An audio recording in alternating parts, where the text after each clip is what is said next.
Hey Deadgrinners, this is a Deadgrin. I'm gonna change things up today by showing you guys, because I usually end up showing you guys Dragon Ball like 6-inch figures. Well, today I'm gonna show you a custom DC figure that I did, and it's in a 12-inch scale. This originally started as a Justice League Ben Affleck Batman, a 12-inch one. And I'm slowly turning him into the Red Hood. He's almost done. I just need to sculpt the the jacket, and I also want to put holsters on both sides of his hip. I even have guns for him. I have 2 of them. So specially painted for him. What I did on the figure itself, I ended up repainting his belt. They used to be gold. I painted it black and like a gray. I'm also gonna add some red highlights to certain parts. Obviously, I changed the color of the bat symbol itself, and I use a milliput to completely resculpt the head. He didn't look like that at all. Let's see, he looked originally. He looked closer to that. That's how he originally looked. He also had a cape. I took off the cape and I completely resculpted the head, and then added some red acrylic.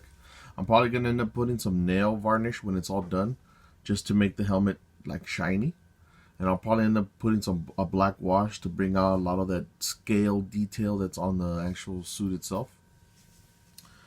I might even do something to the shoes, to the boots. I like the way they look, but it's lacking so much detail. It feels like it needs something.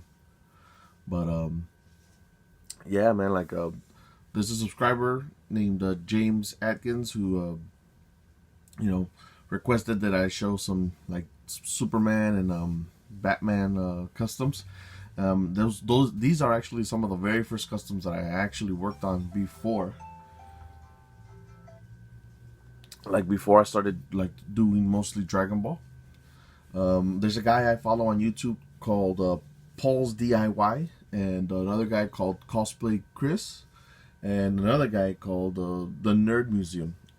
And they all, when I started following them, they all would work with 12-inch and I think 19-inch figures and 30-inch figures, and they were all like surrounding the Justice League and the Marvel movies, and all that stuff. So I initially got into customizing through them, and then I started like doing things off from them, because what they would do is that they would get a figure and then try to replicate movies.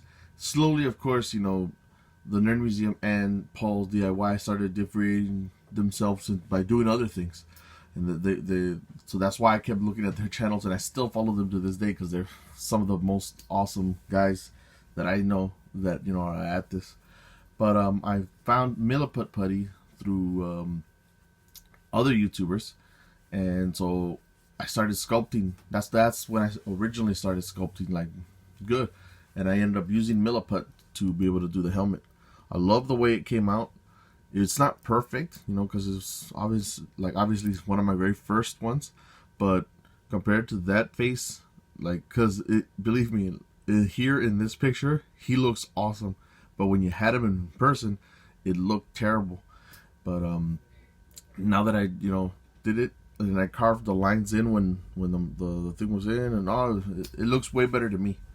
But yeah, I still need to do like some sort of a coat, like a leather coat, and like I said, I want to change the boots and add a lot more detail to the actual suit by bringing it out with some like a black wash or something. But yeah, so this is my my first attempt at a Red Hood custom, and hopefully this is part 1. by the second part, I should have all the rest of the stuff done and finally be able to showcase him 100%, pose him and stuff. You guys, I hope you guys like this. If you guys like this sort of content, aside from, you know, the Dragon Ball content that I usually put out, hit the like button, you know, subscribe, and hit that notification bell, and leave your comments down in the comment section below, and let me know. Did you guys like this? Do you guys think I should just stick with Dragon Ball, or is it cool if I spread out, branch out from just the Dragon Ball stuff that I'm doing right now? All right, shout out to James, for requesting this, and I'll see you guys later. Peace.